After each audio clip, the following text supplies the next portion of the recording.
మీరు నన్ను నమ్మగలిగితే నేను మీతో ఒక సత్యం చెప్తా. వెంకటేశ్వర స్వామి ఇప్పటికీ వింటారన్నీ. అన్నీ తెలుసు ఆయనకి, అన్నీ తెలుసు. ఎవరిని కొండ మీదకి రానివ్వాలో తెలుసు, ఎవరిని రానివ్వకూడదో తెలుసు. ఎవరు తనకి పరమభక్తుడో తెలుసు, ఎవరు భక్తుడు కాడో తెలుసు. నేను మీకు ఇంకా సత్యం చెప్పాలంటే, ఆయనకి అభిషేకం చేసి స్నానం చేశాక ఇప్పటికి చెమట పడుతుంది. ఆ చెమట తుడుస్తారు బట్టతోటి. ఆ తుడిచిన బట్ట వాసన చూస్తే సువాసనలు వస్తాయి.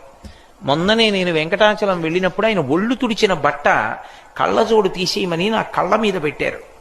పెడితే నాకు 1.5 గంట సేపు చల్లతనం వదలలేదు కళ్ళని పట్టుకుని. అంత సువాసనలు వస్తుంది. దివ్యమూర్తి. ఇప్పటికీ ఆరాధన చేసే పెద్దలను అడగండి, వెంకటేశ్వర స్వామి వారిని ముట్టుకున్నప్పుడు పసిపిల్లవాడి శరీరం ముట్టుకున్నంత మెత్తగా తగులుతూ ఉంటుంది అని చెప్తారు.